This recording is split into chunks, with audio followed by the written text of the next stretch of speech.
A Bode plot is a graph of gain, which is the ratio of V out over V in, as well as a graph of phase shift of V out relative to V in over a band of frequencies.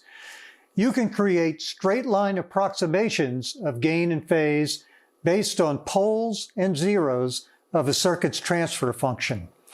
This is something that was developed by Dr. Hendrik Wade Bode about 100 years ago. As you can see in the graphic on your screen now, which is a Bode plot of a bandpass filter, the magnitude of gain is plotted logarithmically on the vertical axis versus logarithmic frequency on the horizontal axis.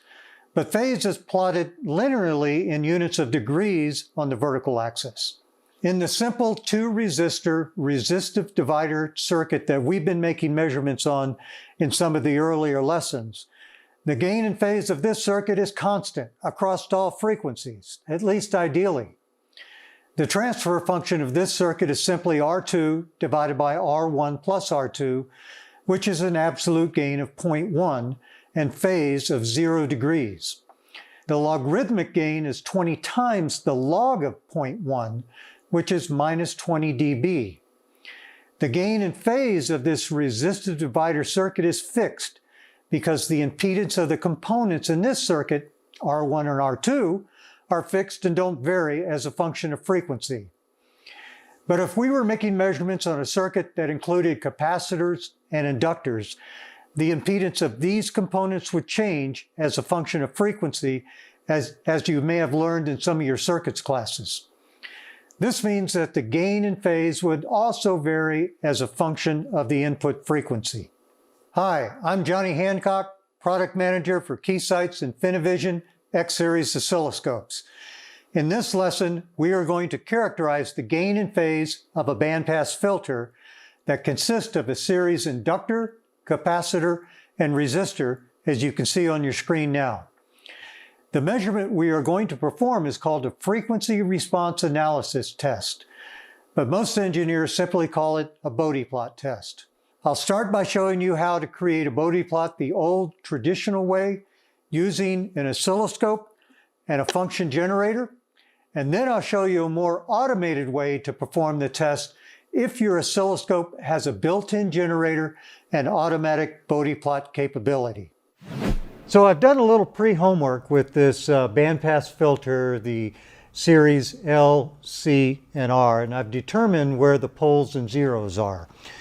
There are two poles, one at 3 kilohertz, one at about 800 kilohertz, and there's a zero at 0 hertz. Now 0 hertz is off the graph. So this is plus 20 dB per decade going up to where the pole is, and then it rolls off 20 dB per decade, minus 20 dB per decade, which makes it go flat right at 0 dB. Then it hits the second pole and rolls off another minus 20 dB per decade. So this is the straight line approximation. Now, this is my bandpass filter. I've got channel 1 connected to V in. I've got channel 2 connected to V out across the 50 ohm resistor. And I already have my generator set up to generate a 100 hertz sine wave, 1 volt peak to peak. And we're going to take measurements all the way up to 10 megahertz, 100 hertz, 200 hertz, 500 hertz. We'll skip our way up, take about 15 or 16 measurements, but don't worry, I'm not going to do all of them. And so this is the first measurement at 100 hertz. It measures about, again, 1 volt peak to peak. That's where I set it on V in. V out measures just 0.028 volts. So V out, the green waveform, is much, much smaller in amplitude. It looks the same. And the phase is about 88 degrees. Now, if you take the ratio, that would be an absolute gain of about 0.028, and take the log of that times 20. That's about minus 30 dB, pretty much what I expected here. And the phase 88, I didn't draw the phase here, but the ideal phase is about 90 degrees. So the next step is just increase the frequency. There's 200 hertz. Now I need to rescale channel 2 because it increased in amplitude, rescale the time base, take the measurement, jot it down in my table, V in, V out, jot the phase change to 86, and then maybe at 500 megahertz again, I have to rescale. And then you just step through all the way up to, in this case, I'm doing it up to 10 megahertz, and then plot the points. And I also did some homework last night, and I went ahead and plotted. There's the straight line approximation that Dr. Bode predicted, and the blue line is the actual measurements. So you can see it tracked it pretty closely until it got to about where the poles were, and then it's a little off, and you can see it's taken lots of data. Now you can do it like I did it, where I wrote everything down and used my calculator, or it might be quicker if you plug it into your into a spreadsheet and let that do it for you and do all the plotting. But doing it manually like this, I think you might get a little better understanding. So this was the manual way. This is the way I did it when I was in the university. I believe it's the way most engineering students do it today, but there's an automatic way. We'll do that next. So now let's perform an automatic Bode plot or frequency response analysis test. Now there are dedicated instruments that do this. They typically call them FRAs, which stands for frequency response analysis, or network analyzers. But these type of instruments are not likely to be in your circuits lab in the university. They might be in some of the research labs. Some of the newer entry-level scopes do have this capability. And so let's see how it's done. So I'm going to go into the analysis menu and select, it says frequency response analysis, which simply means Bode plot. And then I can set it up. I can set a start frequency. In this case, I'm going to do 100 hertz, a stop frequency, and an amplitude. Oh, and I didn't mention the built-in generator. It requires the built-in generator, and I moved my BNC cable over from the external generator. And then you can select the number of points. I'm going to use the default, which is 60 different frequencies we'll test. When I did it manually, I think I did 16, and when I did it last night, it took me a good 15-20 minutes. This will do it much quicker. Then we just press Run Analysis. It automatically scales at each test point, both the vertical and horizontal, and it begins plotting. The blue trace here is the gain trace. It started right around minus 30 dB, which is what we expected. The red trace is the phase, which I didn't show you in the manual test.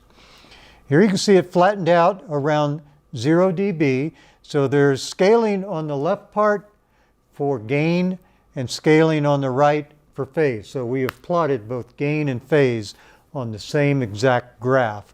And then we have markers, dedicated markers for the Bode plot. That's these orange triangles where you can measure, and it reads out down here, what the gain and phase is at any particular frequency. So for instance, right here it says minus 11.4 dB, 73 degrees at 1 kilohertz. Before we wrap it up here, let's talk about Bode. Is it Bode or is it Bode? I've received some comments in the past that said it should be pronounced Bode, a long O, a silent E. So I did a little research on this topic, and I found out his family was originally from the Netherlands. He was Dutch.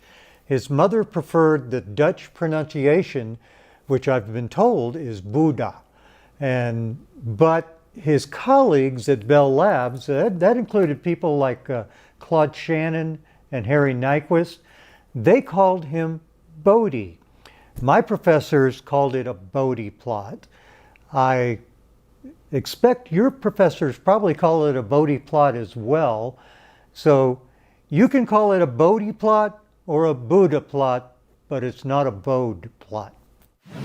Unfortunately, many of you will be stuck performing Bode plot measurements using the old traditional manual method unless you have a newer oscilloscope like this one with the built-in capability. Or your professor may require you to do it the old way to help you better understand the fundamentals of this measurement.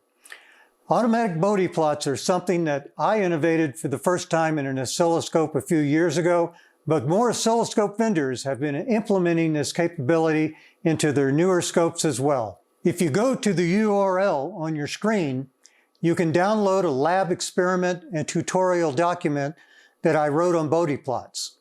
You can also download this Bode plot poster to hang up in your circuits lab or dorm room. That's it for lesson number 10.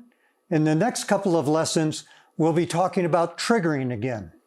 See you in lesson 11. Go, Michigan State Spartans. Go, Michigan Wolverines. Go, Ohio State Buckeyes. Now I've probably offended all 3 of these Big Ten schools.